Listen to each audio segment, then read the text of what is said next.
They called her barren before she ever touched a man. Aria's knees burned against the cold stone floor. Water dripped from her scrub brush, pink from where her knuckles had split again. The great hall stretched above her like a cathedral of judgment, all gleaming wood and silver wolf crests that seemed to watch her every move. "Tonight's the big day." Council member Thorne's voice boomed across the hall. His boots stopped inches from her bucket. "Finally rid ourselves of the broken one." Laughter rippled through the group preparing for tonight's breeding assessment. Each chuckle felt like a blade between her ribs. After that, more voices joined in. Wolves who'd never spoken to her but somehow knew everything about her shame. 23 years old and never shifted properly. Another sneered. "Her wolf's probably as twisted as the rest of her." Aria's scrub brush stilled. Her wolf stirred deep in her chest, a dangerous, restless thing that had nearly killed her cousin when they were children. She pressed it down, down, until her hands shook with the effort. "Genetic instability runs in families," Thorne continued. "Her mother was weak too, died in childbirth because she couldn't handle a simple shift." The lie hit harder than his boot when he accidentally kicked her bucket. Dirty water spread across the stones, soaking through her worn dress. The council members stepped back, laughing as she scrambled to mop up the mess. "Careful there, Aria," Thorne's voice dripped with mock concern.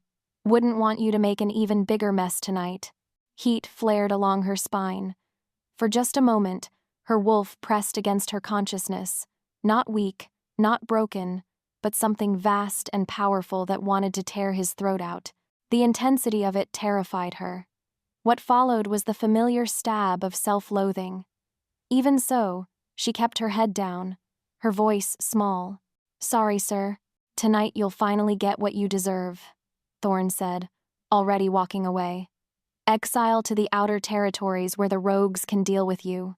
As their footsteps faded, Aria sat back on her heels. Her reflection wavered in the spilled water, pale, thin, forgettable. On her wrist, the century mark caught the firelight, the mate mark of legends, appearing once every 100 years. Truth be told, it felt like the cruelest joke of all. Despite that, some stubborn part of her still believed it meant something. She touched the mark, and her wolf stirred again, not submissive, not broken. What's worse, it felt nothing like the Omega wolf she was supposed to be. The poison burned through Rowan's veins like liquid fire. He gripped the stone windowsill of his chambers, watching the moon rise over Moonhaven. 3 months of slow death, and still no one suspected. Marcus had planned this perfectly small doses, symptoms that mimicked stress, a gradual weakening that everyone attributed to the pressures of ruling. "Your Majesty?" His aide, Garrett, knocked softly. "The breeding assessments begin in an hour." Rowan's jaw clenched. The barbaric tradition had always disgusted him, but as Alpha King, he was expected to attend. More importantly, tonight would determine the fate of the one person who could save his life. "I'll be down shortly." He thought of her then, Aria Night Whisper, the broken little Omega who scrubbed floors and hid in shadows.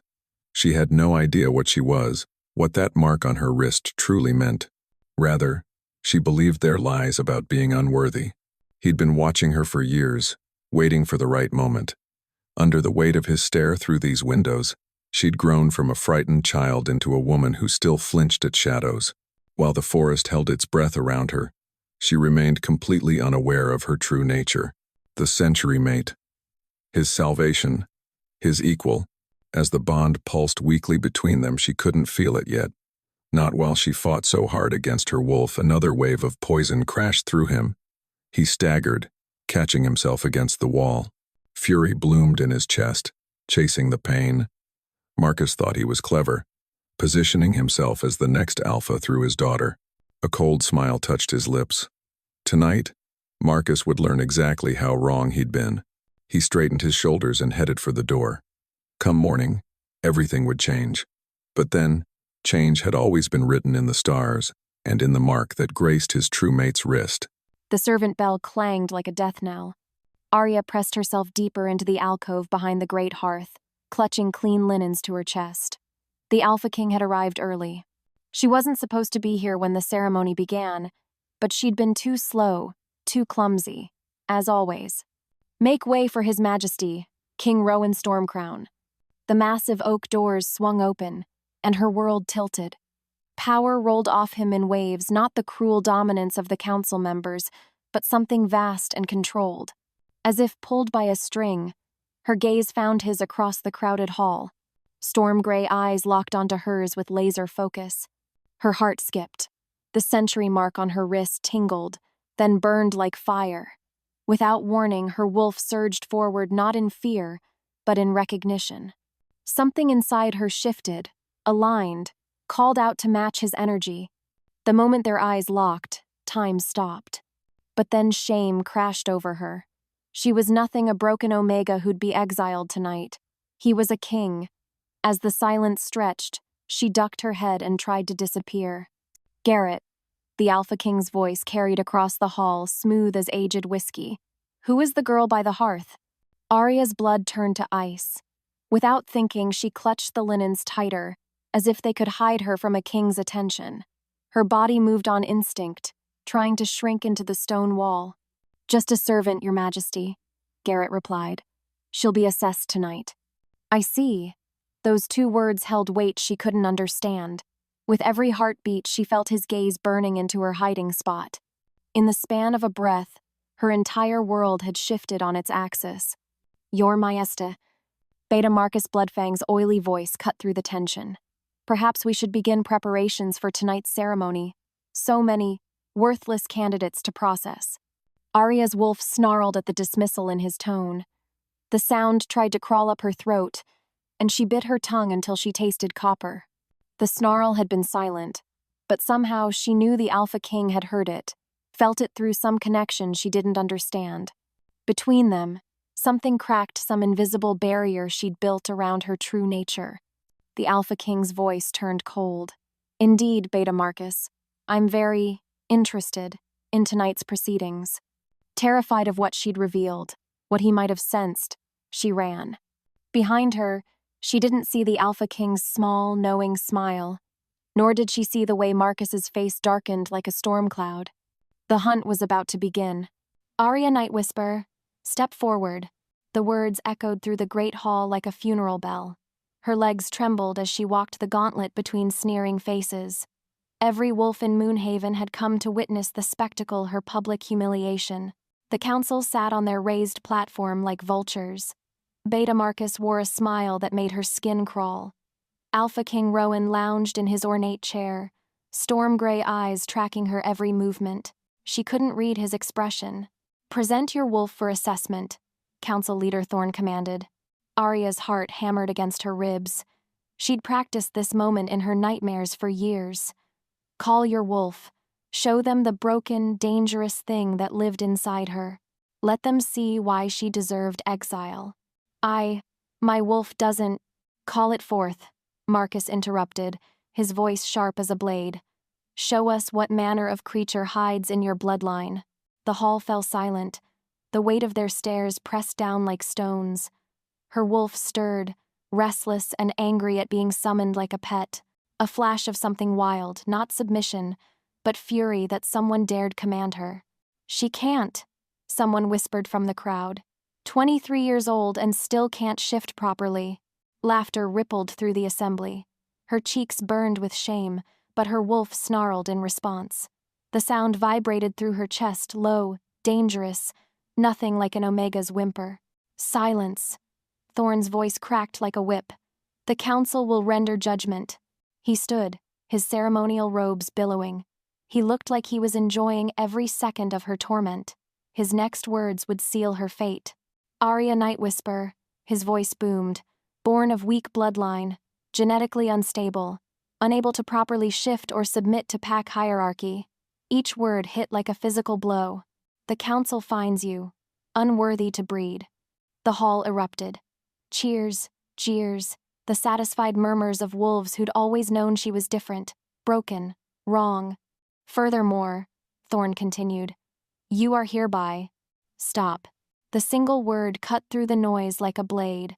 Power rolled across the hall in waves, forcing every wolf to their knees except her. Alpha King Rowan rose from his throne. His eyes found hers across the chaos. Everything changed. I claim her. Chows erupted like a wildfire. Rowan's declaration hung in the air as wolves shouted over each other, some in shock, others in outrage. Marcus's face had gone white as fresh snow, then red as spilled blood. Through it all, Rowan's gaze remained locked on the small Omega standing in the center of the maelstrom. She stared at him with wide silver eyes, her lips parted in shock. The sentry mark on her wrist glowed faintly in the firelight, so faint that only he could see it. Because of that mark, he would destroy anyone who tried to harm her. "Your Majesty," Marcus sputtered, finding his voice. "Surely you cannot be serious. The council has ruled." "The council," Rowan's voice cut through the protests like ice, "does not supersede the ancient laws.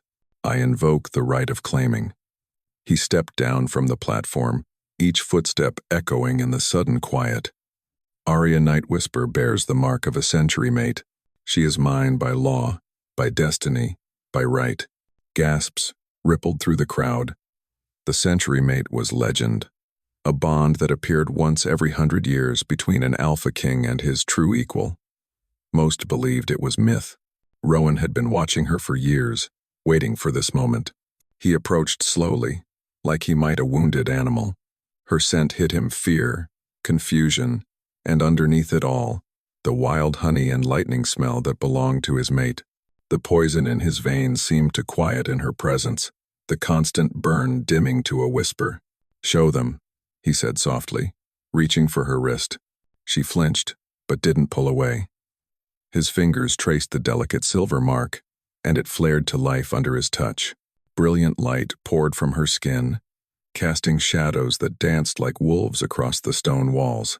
The hall fell silent as death. "Impossible," someone breathed. "The prophecies speak truth," Rowan announced, his voice carrying to every corner. "Aria Nightwhisper is not broken. She is not unworthy." He lifted their joined hands, so all could see the blazing mark. "She is my chosen Luna." He felt her wolf finally stir, not in submission, but in recognition. It called to his own with a power that made his bones ache. She wasn't the weak Omega they'd all believed her to be. Something magnificent lived beneath her skin. Now he just had to convince her of it. The world spun like a broken compass. Aria stared at their joined hands, at the impossible light slowly fading from her skin. This couldn't be real. She was broken, worthless, unworthy to breed. The council had just said so. Yet here stood the Alpha King, claiming her as his mate before the entire pack. The great hall buzzed with whispers, some respectful, others hostile. Rowan's grip on her hand was steady, anchoring her as the magnitude of what had just happened crashed over her. With a single declaration, this man had changed her life forever. He turned toward the exit, drawing her with him. Her legs felt unsteady, but she matched his pace. They'd made it 3 steps when Marcus's voice cut through the murmurs. "You may claim her by law, Your Majesty," Marcus called out, his tone deceptively respectful. "But the pack will never accept a broken Luna." Rowan stopped. Slowly, dangerously, he turned back. "Are you challenging my judgment, Beta Marcus?" Marcus smiled, cold, calculating. "I'm stating facts. This creature nearly killed a pack member as a child. She's unstable, dangerous." His voice grew louder, playing to the crowd. "The pack has a right to know what manner of monster you would place over us." Rage flared in Aria's chest. Her wolf surged forward, not in fear but in fury. How dare he call her a monster, when he was the one who'd made her life hell? Power built beneath her skin, wild and uncontrolled, demanding release. A low growl vibrated in her throat, deadly, threatening, absolutely nothing like an Omega. Gasps echoed through the hall. Some wolves stepped back. Others snarled in response, sensing challenge. Before she could lose control completely, Rowan's free hand settled on her back. His touch sent calming warmth through her, gentling the storm without suppressing it. The gesture was both protective and possessive, a silent warning to anyone watching. "Choose your next words carefully, Beta." Rowan's voice carried absolute authority. "They may be your last as a member of this pack." Marcus's smile never wavered. "I call for a vote of no confidence." The hall erupted in fresh chaos. Wolves shouted over each other, some supporting Marcus, others defending their king. Through it all, Aria felt Rowan's hand steady on her back, his power flowing through their connection. She caught Marcus's eyes across the chaos. His smile promised war, and for the first time in her life, she smiled back. The doors to Stormcrown Keep's royal chambers slammed shut like a tomb ceiling. Aria pressed her back against the carved oak, her heart still racing from Marcus's declaration. A vote of no confidence. She barely understood what that meant, but the rage in his eyes had been crystal clear. He wanted her gone, and he'd use politics to do what the council couldn't. "This is madness," she whispered, staring at the opulent room that was supposedly hers now. Silk tapestries depicting ancient wolf hunts covered the walls. A 4-poster bed dominated the space, draped in midnight blue velvet that probably cost more than she'd earned in her entire life. Rowan moved to the fireplace, his shoulders tense. The confident king from the great hall had vanished, replaced by a man who looked like he carried the weight of kingdoms. "You don't have to stay," he said quietly, not turning around. "The claiming protects you from exile, but if you want to leave, leave." The word came out sharper than she'd intended. To go where? Do what? "I've been a servant my entire life. I don't know how to be anything else, let alone a—" She couldn't even say the word. Luna. It felt like a lie on her tongue. He turned then, those storm-gray eyes studying her face. "You're not a servant anymore, Aria. You never were. That mark on your wrist proves it." She looked down at the silver lines that had blazed so brilliantly in the hall. Now, they looked ordinary again, like intricate scars rather than proof of destiny. What if they're right? What if I am broken? Dangerous? "Then you're dangerous in the way a storm is dangerous," Rowan said, stepping closer. Powerful, necessary, beautiful. Heat flooded her cheeks. No one had ever called her beautiful before, certainly not a king. "I don't know how to be what you need me to be. I don't need you to be anything but yourself." His voice was gentle, but underneath it ran currents of steel. "However, if you're going to survive what's coming, you need to stop believing their lies about what you are." A knock interrupted whatever she might have said. A middle-aged woman entered, carrying an armload of emerald silk. Her movements were crisp, efficient, but her eyes held barely concealed fear. "Your Majesty," the woman curtsied to Rowan, then turned uncertain eyes to Aria. "My lady, I'm Helena, head of the royal household. I've brought clothing more suitable for dinner." Aria stared at the dress. It was beautiful, probably worth more than her life had been this morning. "I can't wear that. I'll ruin it." "You'll wear it." Rowan's voice brooked no argument.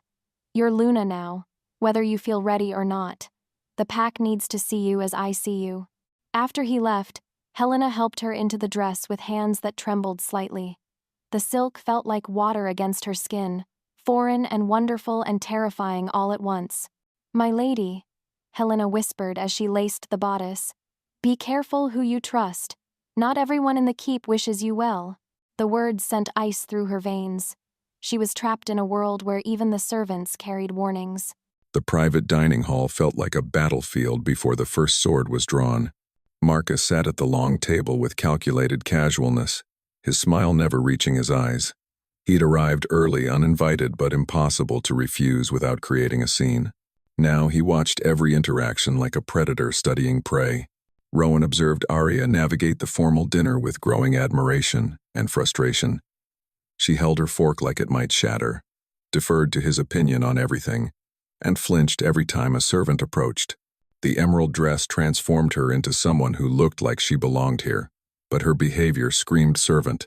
"The border disputes with the northern clans require immediate attention," his advisor Garrett was saying. "They've been testing our defenses for weeks." Marcus leaned forward with feigned interest. "Indeed. Such aggressive neighbors require a firm hand. Don't you think, Lady Aria?" She froze, a piece of venison halfway to her mouth. I don't know anything about. I'm asking for your thoughts," Rowan cut in, catching her panic. "The northern clans respect strength.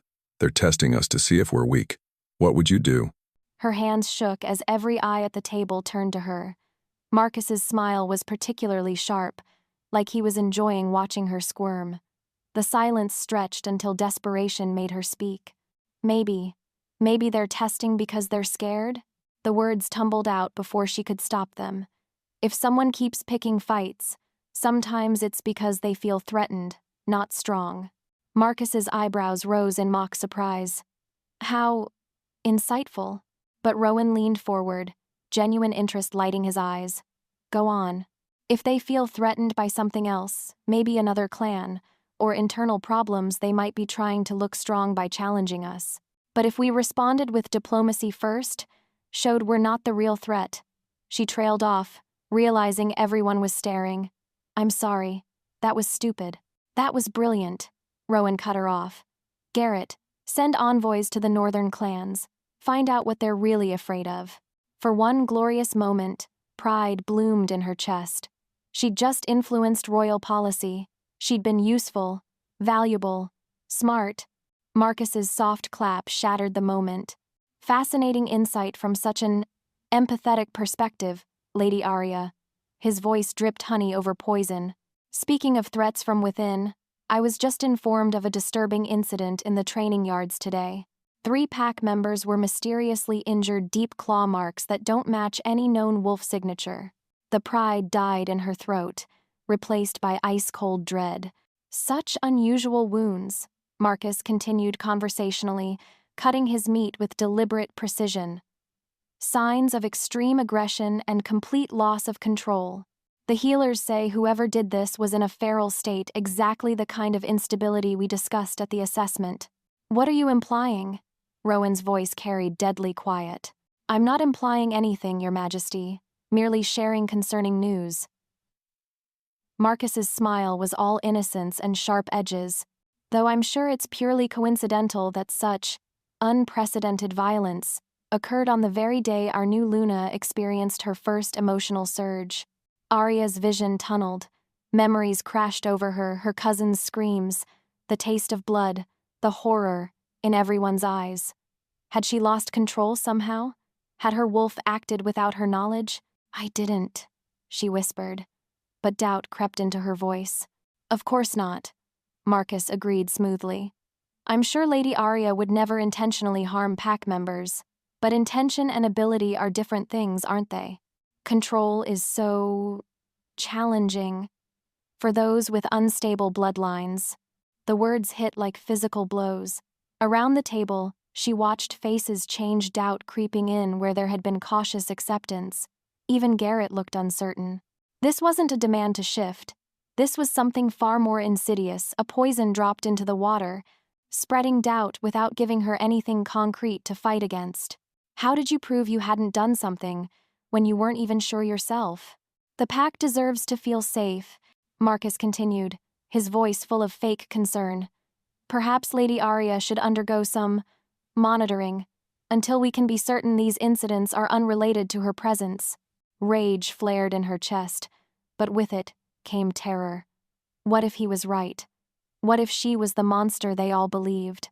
Her wolf stirred, responding to the emotional chaos with its own fury. For one terrifying moment, she felt it press against her control, wanting to show Marcus exactly what kind of monster she could be. The reaction horrified her. She was proving his point just by having it. Rowan's hand found hers under the table, anchoring her to sanity. But the damage was done. Marcus had planted his poison perfectly. He didn't need to prove she was dangerous. He only needed to make everyone afraid she might be. The nightmare came every night now. Aria jolted awake in the massive bed, silk sheets soaked with sweat. The same dream claws extending, blood on stone. Marcus's voice whispering, "Monster," while faceless pack members screamed. 3 days since the dinner, and the doubt ate at her like acid. She slipped from the bed, careful not to wake Rowan. He'd been sleeping in the chair by the fireplace, claiming it was protocol until their formal mating ceremony. Truth be told, she was grateful for the distance. Every time he touched her, her wolf stirred with dangerous intensity. What if Marcus was right? What if she'd hurt those pack members without knowing? You're thinking too loud. Rowan's voice made her jump. He sat up in the chair, running a hand through disheveled dark hair, even rumpled from sleep. He looked like a king. She looked like exactly what she was, a terrified girl playing dress-up. I can't stop thinking about what he said. She wrapped her arms around herself, suddenly cold despite the fire. What if I did hurt them? What if I black out and... You didn't. His voice held absolute certainty. The healers confirmed it this morning. I came as soon as I knew. Relief flooded through her so fast she swayed. What do you mean? The wounds were made by a blade, not claws. Marcus staged the entire thing, used his own loyalists as props and carved them up himself. Rowan's voice turned deadly. Those men will recover, but they've been well paid for their silence. The relief was followed immediately by rage. He made me think, why would he do that? Because he needs you to doubt yourself. Rowan stood, crossing to the window. Dawnlight painted his profile in gold and shadow. Every time someone questions your worth, you crumble. But you can't keep living in fear of what you might do, Aria. You need to embrace what you are. Then what am I supposed to be? The question came out sharper than intended. Yourself. He approached slowly, like she might bolt. Strong, fierce, mine. Her breath caught at the possessive word. Heat bloomed between them, not just attraction, but something deeper, more dangerous. I don't know how to be strong, she whispered. Yes, you do. His hand cupped her cheek, thumb tracing her jaw. You've survived 23 years of their cruelty. You gave brilliant counsel about the northern clans. You're not broken, Aria. You're just afraid to let them see what you really are. The moment stretched taut between them. She wanted to believe him, wanted to trust the heat in his eyes, but fear had been her companion too long to abandon easily. A knock shattered the tension. Garrett's voice carried urgency. Your Majesty, we're ready for the royal hunt. Rowan's jaw clenched, but he stepped back. As he reached for the door, Aria caught his arm. Rowan? Her voice was small, vulnerable. What if being myself isn't enough? His smile was fierce, predatory, wholly alpha. Then we'll make them wish they'd never doubted you. Blood painted the forest floor crimson. The royal hunt had been a political necessity, a chance for Aria to be seen among the pack, to prove she belonged. Instead, it had become a massacre. Rowan crouched beside the torn bodies of his scouts who'd been ranging ahead. This wasn't random violence. It was a message. The wounds were too precise, too calculated. Rogue attack, Marcus pronounced, examining the scene with theatrical concern.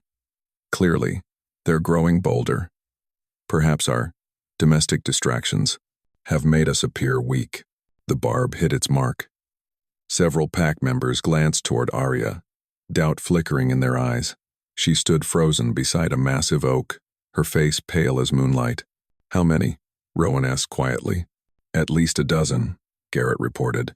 They hit the advance scouts fast, took no prisoners. Whoever did this wanted to send a message. A message, or a distraction. Rowan's wolf stirred uneasily. Something felt wrong about this attack, too convenient, too perfectly timed to undermine Aria's fragile confidence. Your Majesty. Marcus's voice carried false concern. Perhaps the Luna should return to the keep. Such violence might be triggering for someone with her history. I'm fine, Aria said quickly, but her hands shook. That's when the first arrow whistled past Rowan's ear. Ambush! Garrett shouted, but Rowan was already moving. The attack came from three sides, at least 20 masked figures emerging from the undergrowth with military precision. Not rogues, assassins. Silver-tipped arrows rained down as Rowan shifted mid-leap, his massive black wolf form tearing into the nearest attacker. Around him, his pack followed suit, all except Aria, who stood frozen in human form.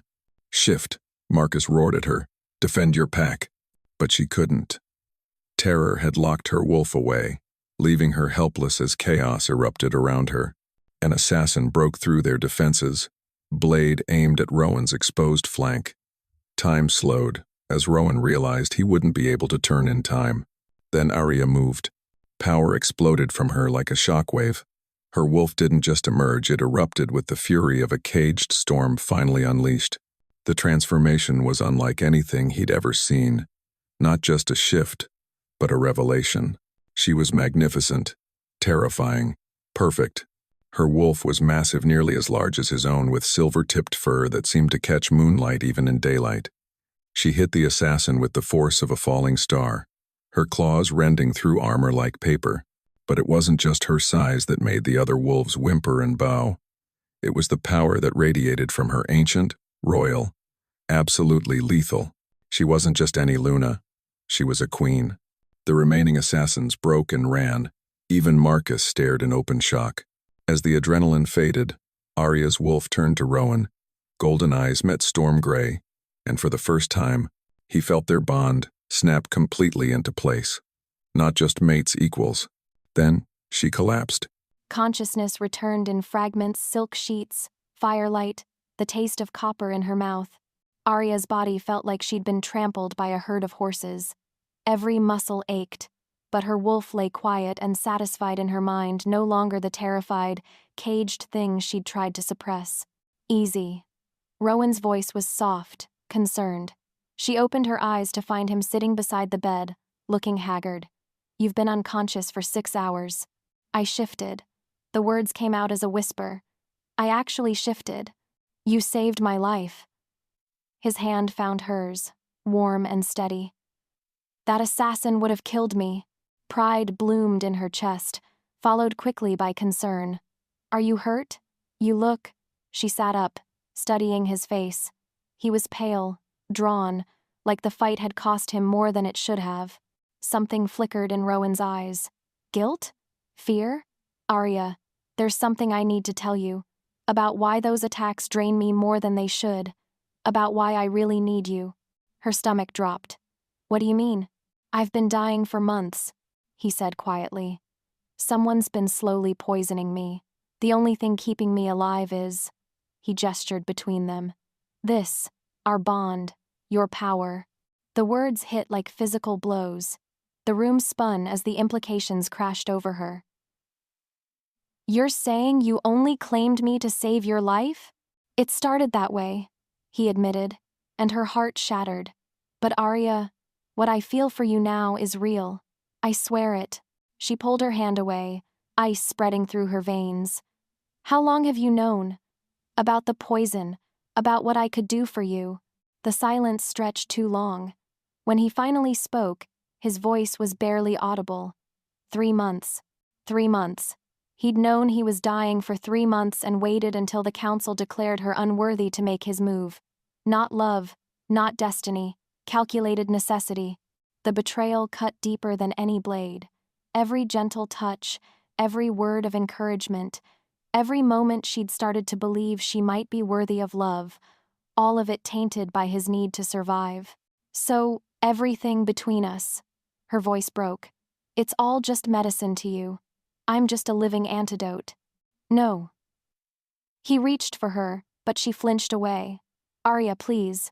Yes, I needed you to live, but what we have is built on lies." The truth tasted like ashes. She stood on unsteady legs, wrapping her arms around herself. "You let me think you chose me, that I was special, that someone finally saw worth in me when everyone else saw garbage. You are special. You are worthy. Don't." The word came out sharp enough to cut. "Don't you dare tell me what I am when you've been manipulating me from the beginning." He looked stricken, broken in a way that might have moved her an hour ago. Now she just felt hollow. "I should leave," she whispered. "Find somewhere else to go. Let you handle your poison problem without your unwilling cure." "You can't." His voice was desperate now. "Marcus will have you killed the moment you step outside these walls, and even if you survived, he swallowed hard. "I would be dead within weeks." The naked truth of it hung between them. She was trapped by politics, by duty, by the unwanted knowledge that her absence would mean his death. As much as she wanted to hate him, she couldn't let him die. "I won't leave," she said finally, her voice hollow. "I won't let you die. But don't expect me to pretend this is love anymore." She met his eyes, her own burning with hurt and fury. "You need me to live? Fine. I'll help you master whatever this bond is. But that's all this is, now survival. Not romance, not destiny, business.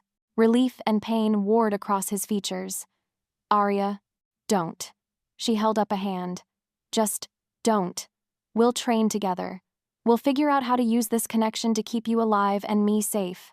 But everything else, every pretty word, every gentle touch, that's over.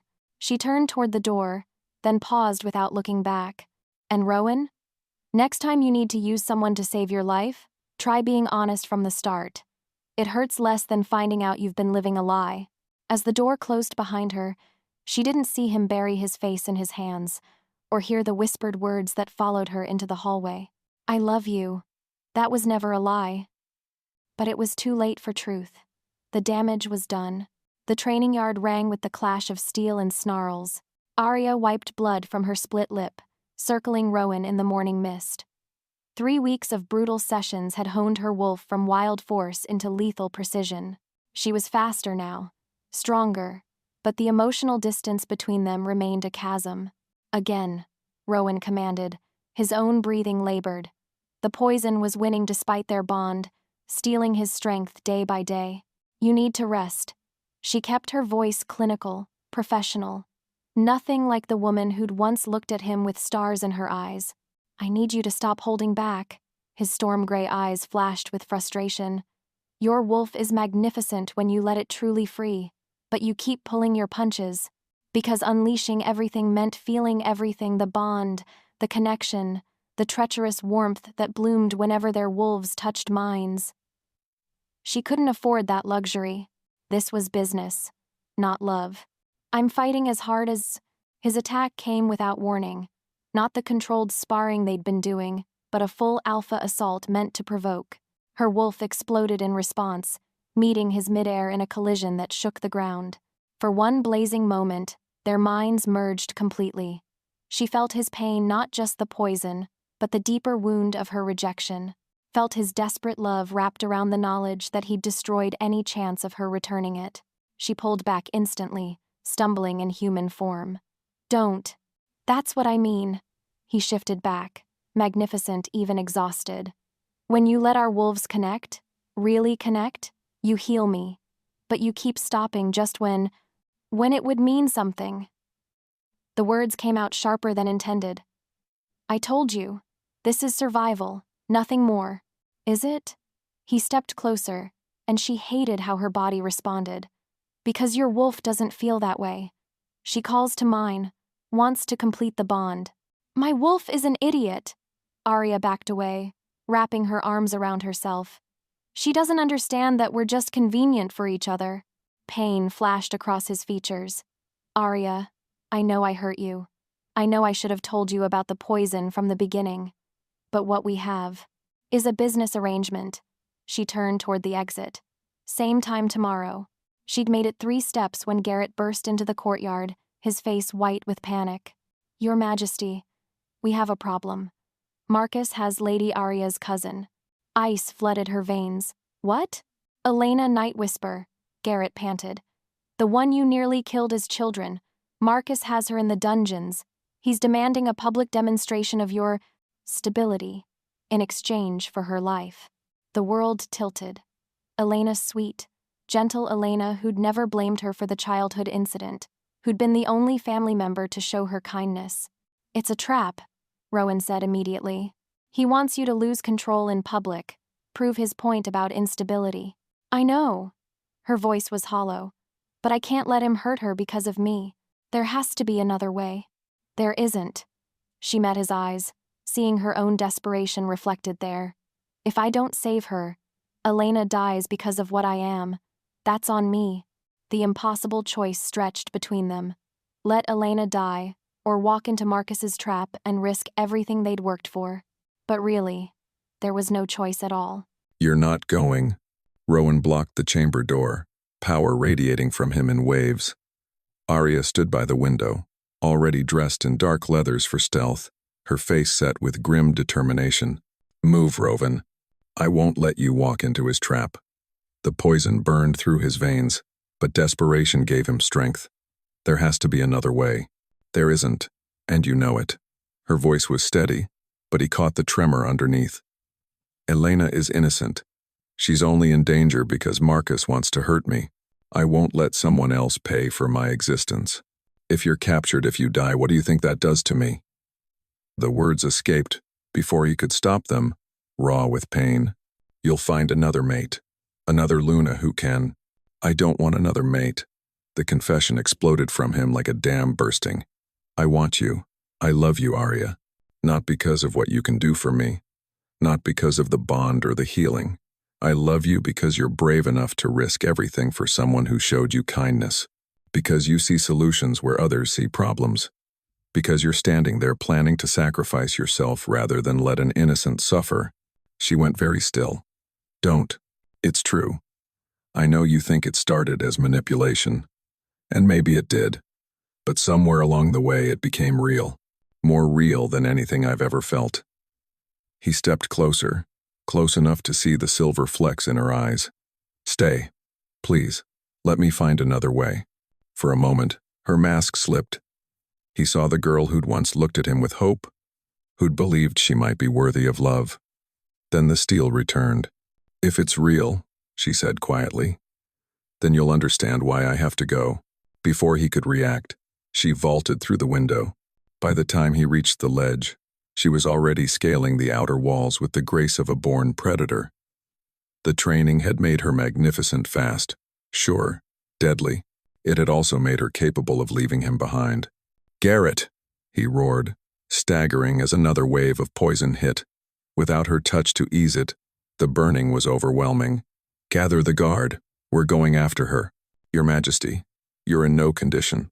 I'm not losing her." He gripped the windowsill, watching her disappear into the forest. "Not like this. Not ever."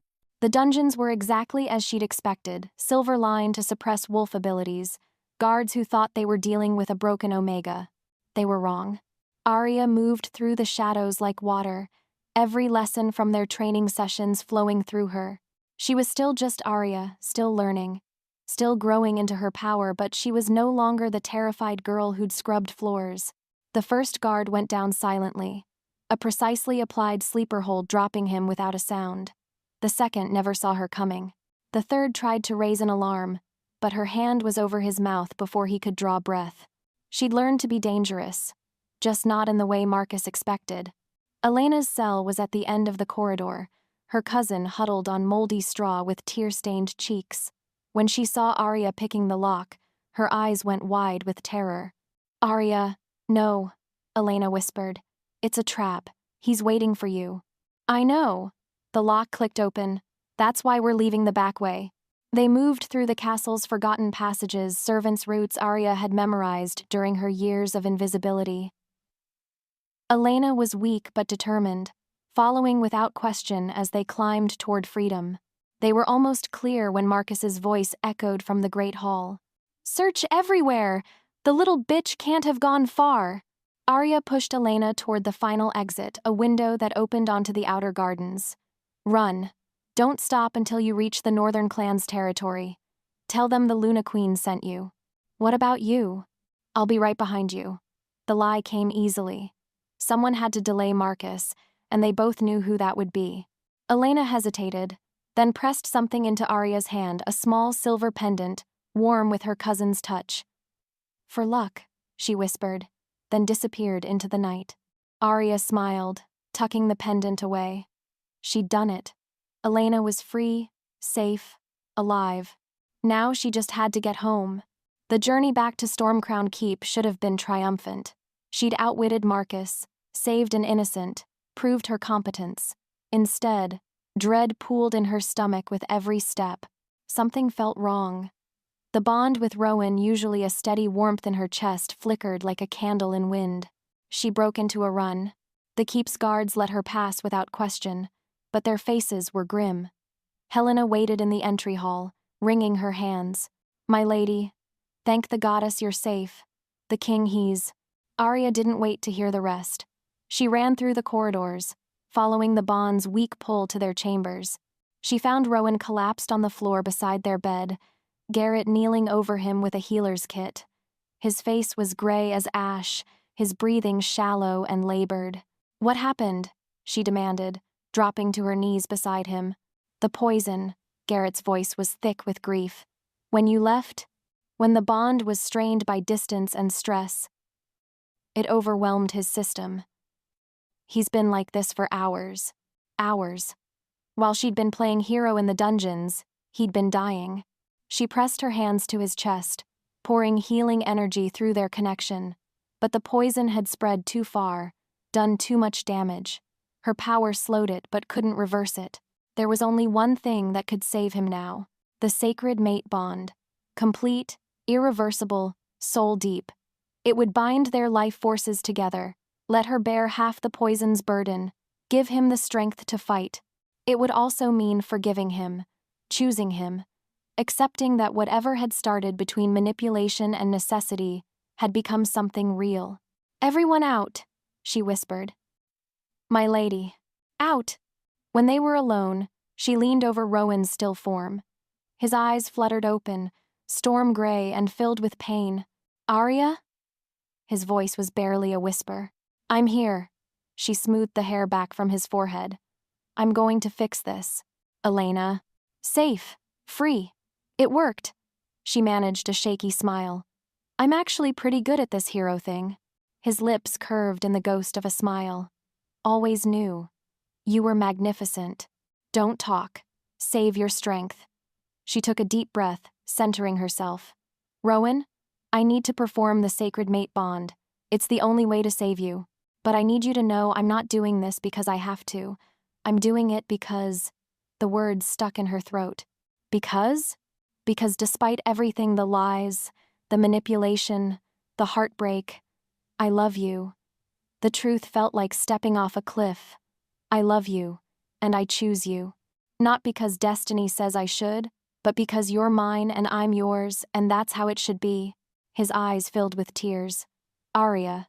"I claim you, Rowan Stormcrown," she whispered, placing her hands over his heart. "In life and death, in sickness and health, in love and fury and everything in between. I bind my soul to yours, my life to yours, my heart to yours, now and always." Golden light erupted from their joined hands, flowing between them like liquid starlight. She felt their souls intertwine, their life forces merge, their hearts begin to beat in perfect unison. The poison fought back, burning through both of them now. But together, they were stronger than its malice. Together, they could survive anything. When the light faded, Rowan's breathing had steadied. Color returned to his cheeks. The bond between them hummed with new strength and deeper connection. But as she helped him sit up, as relief flooded through her, neither of them saw the figure watching from the shadows outside their window. Marcus had seen everything, and now he had the ammunition to destroy them both. The War Council erupted in chaos. 3 days since the sacred mate bond, and everything had gone to hell. Marcus's allied packs had launched coordinated attacks on 4 border settlements. The map table was covered in red markers, each one representing lives lost, territory threatened, their kingdom bleeding. "We need to respond with force," Garrett argued, his face grim. "Show them we're not weak." "Agreed," Rowan said, but his voice carried exhaustion. Even with their bond strengthening him, the coordinated attacks were taking their toll. "Ready the strike teams." "I'll lead the eastern assault," Aria interrupted, stepping forward. Every eye in the room turned to her, some surprised, others skeptical. "Absolutely not," Rowan's response was immediate. "You're not ready for..." "I just infiltrated Marcus's stronghold and freed a hostage without anyone dying," she shot back. "I think I can handle a few border skirmishes. This isn't a rescue mission. This is war." His alpha dominance pressed against her, but she pushed back with her own power. "You've had 3 weeks of training. Then it's time for the final exam." She turned to address the council directly. "The Eastern Pack is the smallest force. If I can break their assault quickly, it frees up resources for the larger battles." Several council members nodded. It was sound strategy, and they all knew it. But Rowan's jaw was set in stubborn lines. "You're not going alone." "I won't be. I'll take a strike team." She met his eyes, willing him to trust her. "Rowan, I can do this. You know I can." The moment stretched taut between them. Finally, reluctantly, he nodded. 3 hours later, she wished she'd listened to him. The Eastern assault had been a trap within a trap. What looked like a small raiding party was actually the advance guard for a much larger force. By the time Aria realized the truth, her strike team was surrounded and outnumbered 3-1. "Luna, we need to fall back," Captain Morris shouted over the clash of battle. But there was nowhere to run. The enemy had them pinned against a ravine, with cliffs on 3 sides and hostile wolves on the 4th. Desperation clawed at her throat. Her strike team, good wolves, loyal wolves, were dying because she'd been overconfident, because she'd wanted so badly to prove herself that she'd missed the obvious signs of an ambush. Her wolf surged forward, demanding release. She let it come, shifting mid-leap to tear into the nearest enemy. But her inexperience showed. Where she should have been precise, she was wild. Where she should have been controlled, she was desperate. Her claws raked across an enemy's throat, too deep, too savage. Blood sprayed across the rocks as the wolf died gurgling. Behind her, she heard Captain Morris scream. She spun, horrified, to see her own claws had continued their arc, raking across Morris's shoulder and chest. Deep gouges that would scar if he survived. Friendly fire born of inexperience and panic. "I'm sorry," she gasped, shifting back to human form. "I didn't mean—" "Luna! Behind you!" She turned just in time to see the massive gray wolf leaping for her throat. No time to shift, no time to dodge. This was how she died because she'd been too proud to admit she wasn't ready. The wolf never reached her. Rowan hit her attacker mid-air with the force of an avalanche. His massive black form was magnificent and terrible, tearing through enemies with surgical precision. Behind him came the full royal guard, turning the tide in moments. But the damage was done. 3 of her strike team were dead. 2 more, including Morris, were badly wounded. All because she'd thought she was ready for war when she was still just learning to fight. "Get the wounded back to the keep," Rowan ordered, not looking at her. "We're retreating." The ride home was the longest of her life. The debriefing was a massacre in miniature. 3 dead, 5 wounded, an entire strike team compromised. Counselor Thorne's voice carried across the war room like a judgment. All because our Luna decided to play soldier. Aria sat rigid beside Rowan, her face pale but her spine straight. She'd blamed herself more harshly than anyone else could, but that didn't stop the council from twisting the knife. "Experience comes at a cost," Rowan said quietly. "She'll learn." "Will she?" Marcus's voice cut through the discussion like a blade. He'd arrived an hour ago with reports from the other fronts, reports that made their small defeat look like a complete disaster, because I've heard some disturbing rumors about our Luna's capabilities. Warning bells rang in Rowan's mind. "What rumors?" Marcus smiled, and Rowan's blood turned to ice. "Whispers about the sacred mate bond, about desperate rituals performed in secret, about the true reason for our king's miraculous recovery." The room went deadly quiet. Every eye turned to Rowan and Aria, looking for confirmation or denial. "I don't know what you're implying," Rowan said carefully. "I'm not implying anything, Your Majesty. I'm stating facts." Marcus pulled out a crystal recording device, a relic from the old magic, rare and expensive. "Facts I witnessed myself." He activated the crystal, and Aria's voice filled the room. "I claim you, Rowan Stormcrown. I bind my soul to yours, my life to yours, my heart to yours." Gasps echoed through the chamber. The sacred mate bond was ancient magic, powerful, but dangerous. Performing it without the full pack's blessing was controversial. But that wasn't the devastating part. That came next.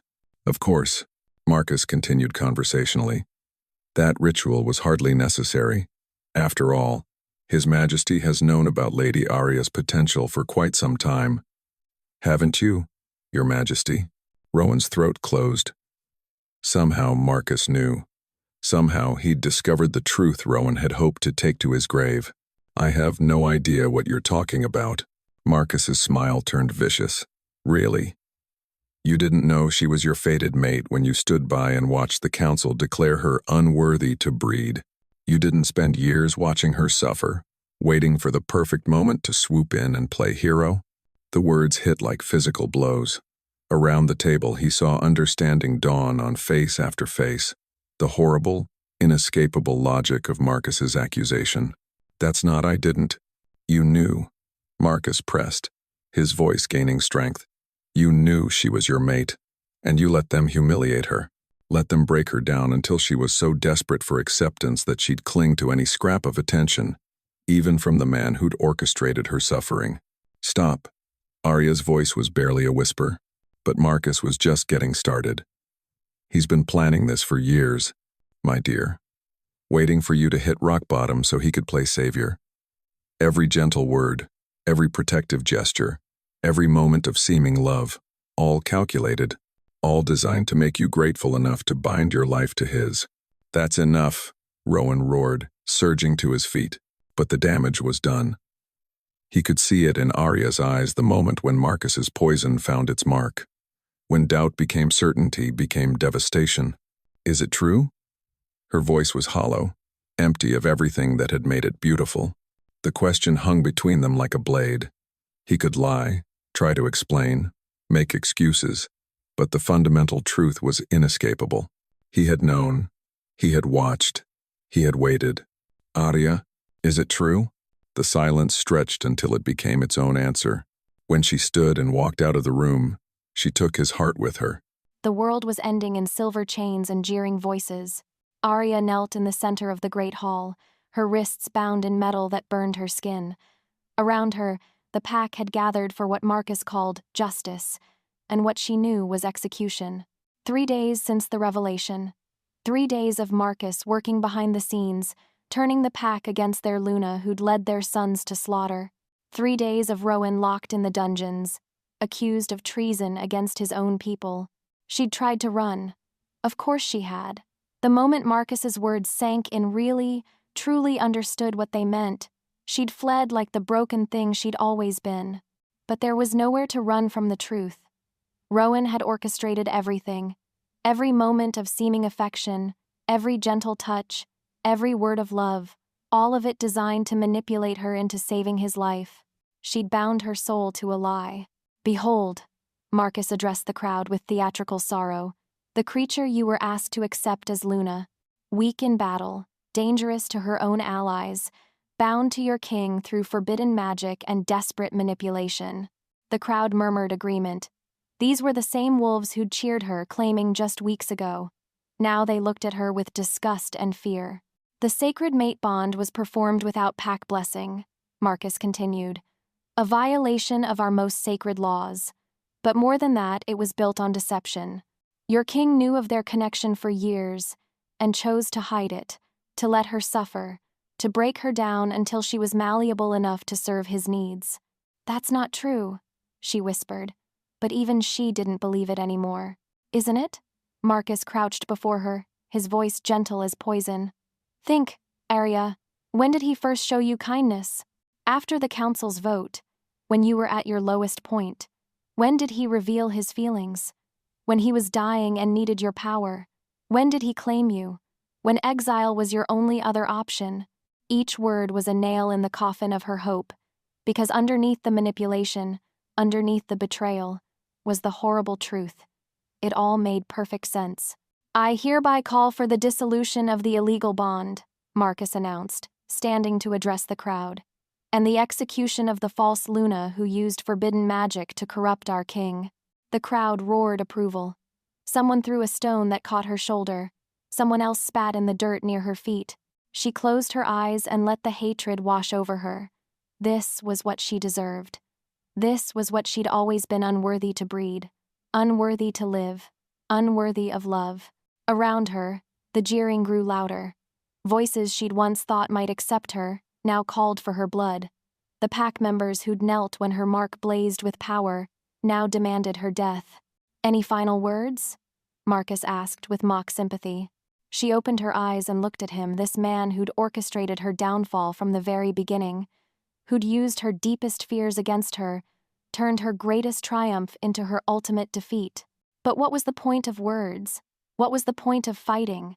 She was exactly what they'd always said she was: broken, dangerous, unworthy. "I have nothing to say," she whispered. Marcus smiled, victorious. Then let justice be served. Guards, bring the silver blade. The crowd pressed closer, hungry for blood. Someone laughed, someone else cheered. The sound of her people, her pack celebrating her coming death. She lowered her head and waited for the end. This was how her story finished. Not with love or triumph or the discovery of her true worth.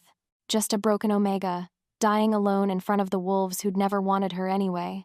The silver blade gleamed in the torchlight as Marcus raised it high. For the good of the pack, he declared. And in that moment, kneeling in the dirt with chains burning her wrists and hatred raining down from above, Aria finally understood the truth.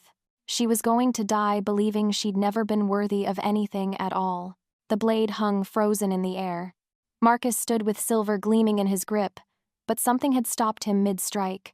A voice, small, trembling, but brave beyond measure. Wait. Aria lifted her head to see a young Omega stepping forward from the crowd. Sarah, barely 16, one of the kitchen servants. The girl's hands shook, but her chin was raised in defiance. She helped me, Sarah said, her voice gaining strength. When the older wolves were hurting me.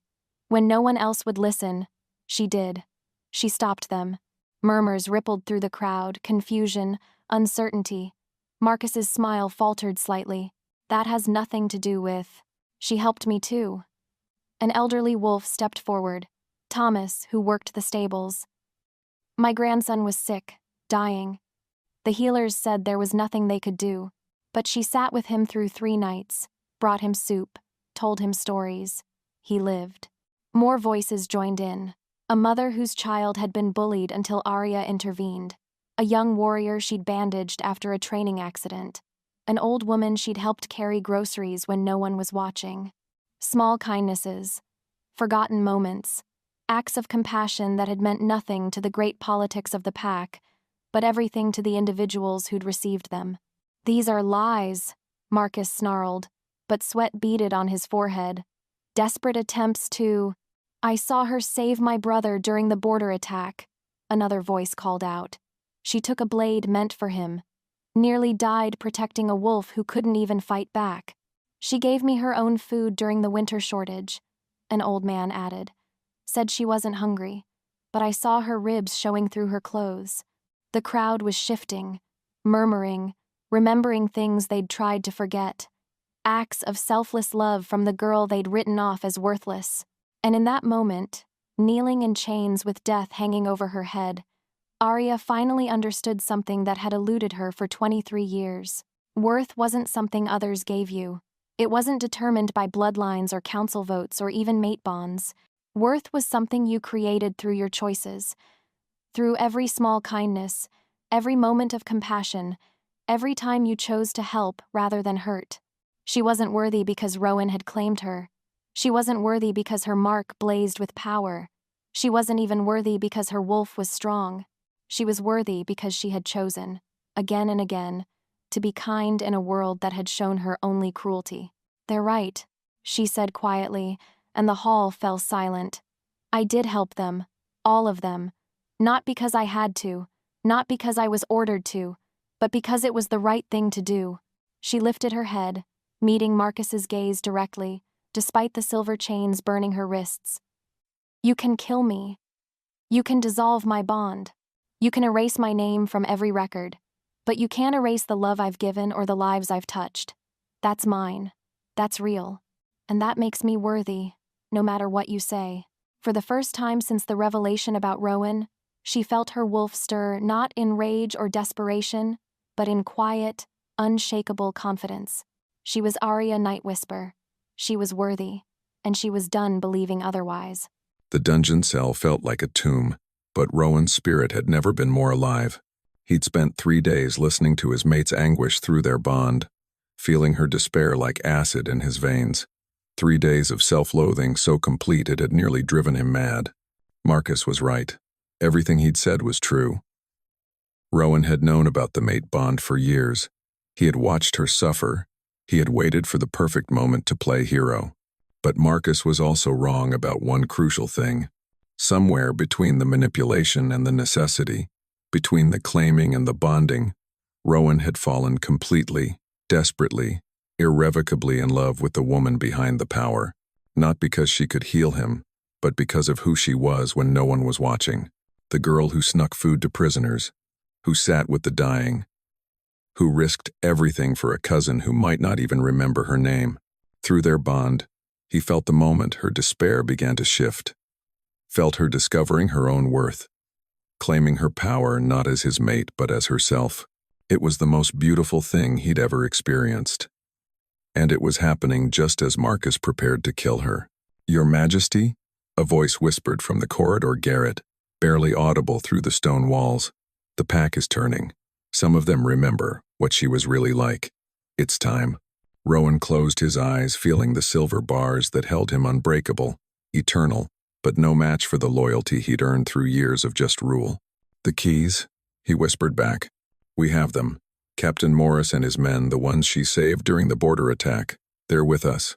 The silver lock clicked open, and Rowan stepped from his cell. Not through brute force or magical power, but because good wolves remembered goodness when they saw it. Because leadership wasn't about dominance, it was about inspiring others to be better than they were. "How many?" he asked quietly. "Not enough to win a fight," Garrett admitted, "but enough to get you to her side." Rowan nodded. He didn't need an army. He just needed the chance to stand beside the woman he loved while she faced her greatest trial, and to offer her the choice he should have given her from the beginning. Everything changed in the span of a heartbeat. One moment, Aria was kneeling in silver chains, drawing strength from the small acts of kindness she'd scattered throughout her life. The next, the great hall erupted in controlled chaos as Rowan appeared in the main doorway. He wasn't alone, but his escort was small, barely a dozen loyal guards, wolves who'd chosen their king over their fear. Not an army, but a statement of faith. "Stand down, Marcus," Rowan commanded, his voice carrying absolute authority despite his rumpled clothes and the silver burns on his wrists. "You're in no position to give orders," Marcus sneered, but his grip on the blade tightened.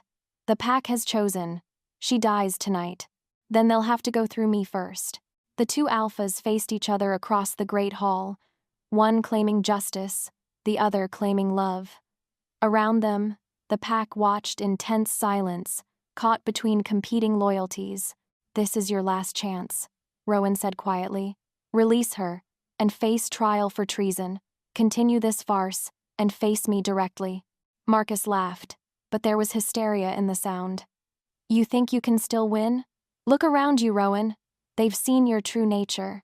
They know what you are: a manipulator, a liar, a king who destroys the innocent to save himself." "You're right," Rowan said simply, and the admission hit the hall like a thunderclap. "I did know about the mate bond. I did watch her suffer. I did wait for the perfect moment to claim her." Gasps echoed through the crowd. Aria felt her heart crack all over again, but somehow the pain was different now, cleaner, less poisonous.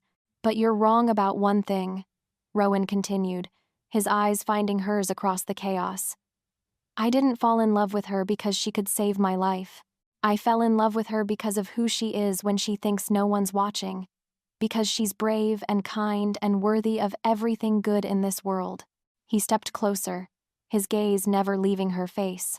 "I fell in love with her because she chose compassion over bitterness, hope over despair, love over hate, even when the world gave her every reason to do the opposite." Tears burned her eyes. Truth rang in his voice, not the desperate truth of a man trying to save his life, but the absolute truth of a man laying his soul bare. "I manipulated the circumstances of our meeting," he said to the crowd, but his words were for her alone. "But I can't manipulate love. I can't fake the way my heart stops when she smiles. I can't pretend away the fact that she makes me want to be better than I am." "Pretty words," Marcus snarled, but the bond was still illegal. "Then dissolve it." The offer hung in the air like a blade. Marcus's eyes widened with shock and opportunity. "Dissolve the sacred mate bond," Rowan said firmly. "Break the connection between us. If she chooses to stay after that, if she chooses me without magic compelling her, then you'll know our love is real." "Rowan, no," Aria whispered. The sacred mate bond couldn't be dissolved without killing the person who'd initiated it. He was offering to die to prove their love was real. "It's the only way," he said gently. "The only way you'll ever know for certain that I choose you. For you, not for what you can do for me." Marcus's smile was pure venom. How convenient. The bond breaks, you die, and I'm left with a broken Omega who'll be easy to control. "No," Aria said, finding her voice despite the silver chains burning her wrists. "You'll be left with a Luna who knows exactly what she's worth." Still kneeling, still bound, still with the blade hanging over her head, she lifted her chin with regal dignity. The silver couldn't touch her spirit. The chains couldn't bind her heart. "I don't need the bond to tell me what I feel," she said, her voice carrying to every corner of the hall. "I don't need magic to know that I love him, and I don't need anyone's permission to claim my place as Luna of this pack." Power radiated from her, not physical strength that could break silver, but something far more dangerous. The unshakable certainty of a woman who finally knew her own worth. "You want to dissolve the bond?" she said quietly, meeting Marcus's gaze without flinching. "Try it, but know this, I'll still choose him. Not because fate demands it, but because love demands it. Because he's mine, and I'm his, and that's a truth no magic can create or destroy." The image was everything. A woman on her knees in silver chains, with death hanging over her head, delivering the most empowered speech of her life. Physically captive but spiritually free, choosing love while still a prisoner. The hall held its breath as Marcus raised the ritual blade. This was it, the moment of truth. The moment they would discover whether love could survive without magic to sustain it. The ritual blade descended toward her heart. Marcus's face was twisted with triumph and rage as he brought the silver down to sever the sacred mate bond. Around them, the great hall held its breath, some wolves hoping for her death, others silently praying for her survival. But as the blade touched her skin, something impossible happened. Light exploded from the point of contact, not the golden warmth of mate bond magic, but something far older, far more primal. The blade stopped as if it had struck solid stone, unable to pierce her flesh. "What?" Marcus stumbled backward, his eyes wide with shock. Power erupted from Aria like a dam bursting. Not just her wolf, not just her Luna strength, but the awakening of something that had slumbered in her bloodline for centuries. The silver chains didn't break, they simply ceased to matter as ancient magic flowed around them. She rose to her feet, and the transformation that followed rewrote every law of werewolf nature. Her wolf emerged not as the large but earthbound creature she'd always known, but as something from legend, massive beyond belief, silver fur tipped with starlight, eyes that held the wisdom of ages. But more than size, more than beauty, she radiated absolute sovereignty that made every wolf in the hall whimper and bow. She wasn't just a Luna queen.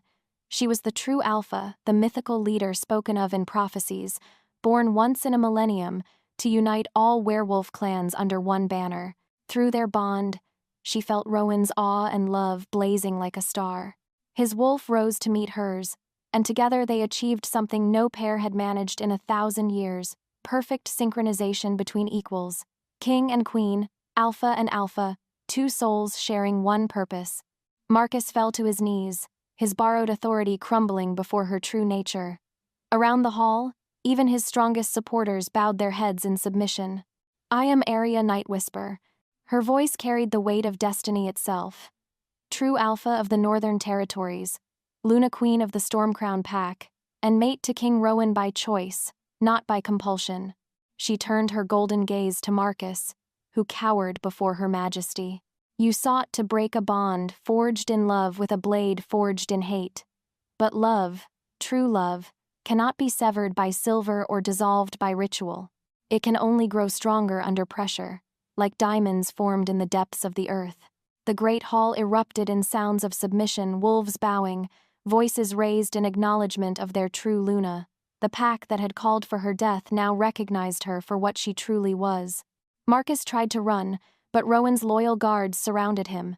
Justice would be served, but not in vengeance, in the way of true leaders, swift, fair, and final. As her magnificent wolf form settled back into human shape, Aria felt the last chains of doubt fall away. She was worthy. She was powerful. And she was exactly where she belonged. The aftermath felt like waking from a fever dream. Rowan knelt beside Aria as the great hall slowly emptied, pack members filing out with expressions of awe and shame in equal measure. Many would spend weeks processing what they'd witnessed, the awakening of a true alpha, the validation of a love they'd tried to destroy. "Are you hurt?" he asked gently, examining where the ritual blade had touched her skin. There wasn't even a mark. The ancient magic had protected her completely. "No," she said quietly, "but I need to know something." He met her eyes, seeing the vulnerability beneath her newfound confidence. "Anything. When you offered to dissolve the bond, when you were willing to die to prove our love was real." She swallowed hard. "Did you mean it?" "Every word." He took her hands, careful of the silver burns on her wrists. "I would have died to give you that choice, Aria. The choice I should have offered from the beginning." Tears slipped down her cheeks, not of sorrow, but of relief. "I believe you. Finally, completely, I believe you. Does that mean?" He hardly dared hope. "Can you forgive me? For the manipulation? For watching you suffer?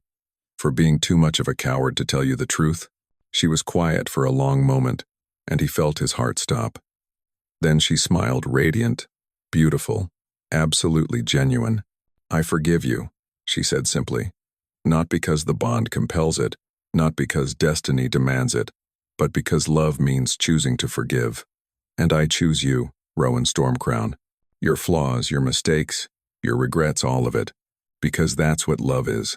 Relief crashed over him so powerfully he could barely breathe. "I love you. Not as my cure or my salvation, but as my partner, my equal, my choice. And I love you," she whispered back, "as mine." Around them, the loyal pack members who'd stayed began to smile. Captain Morris, still bandaged from her accidental claws, saluted with tears in his eyes. Young Sarah curtsied with perfect grace. Even old Thomas bowed his head in respect.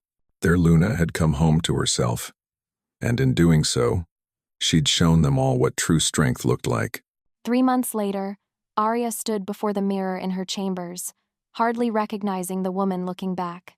The formal coronation gown was magnificent, midnight blue silk embroidered with silver wolves, a train that flowed like starlight.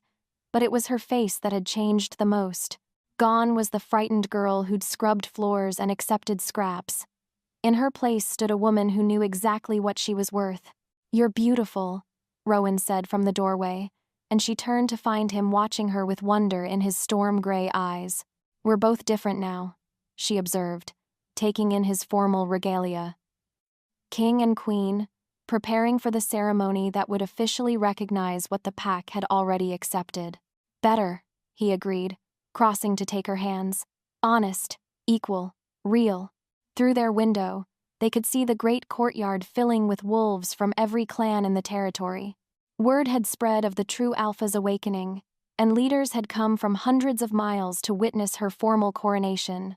But the most meaningful moment had come that morning, when the very council members who'd once voted her unworthy to breed had knelt before her and formally retracted their judgment.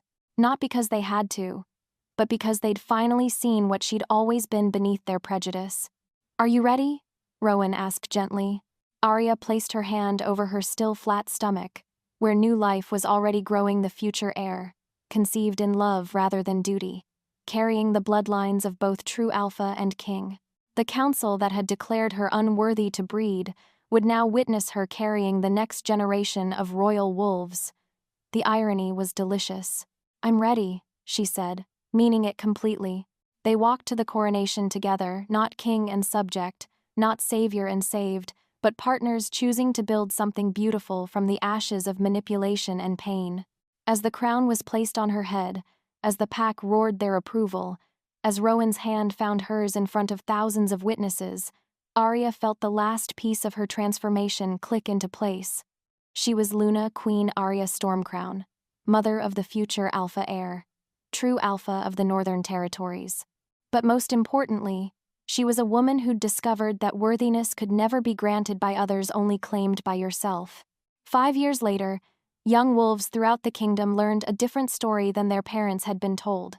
They learned that strength wasn't about bloodlines or birthrights, but about the choices you made when no one was watching. They learned that love was not destiny, but decision, the daily choice to see the best in someone even when they disappointed you. Most of all, they learned that those whom society declared unworthy might just be exactly what the world needed most. Luna Queen Aria's story became legend not because she'd been chosen by fate, but because she'd chosen herself, because she'd refused to accept others' judgment of her worth and had instead created her own definition of what it meant to be valuable. And in the royal nursery, where young Prince Kieran played with children from every level of pack society, the future grew bright with the promise that worth would be measured by character, not birth. The girl they'd called unworthy to breed had become the mother of a new age. And she'd done it all by learning the most important truth of all. You are exactly as worthy as you choose to be.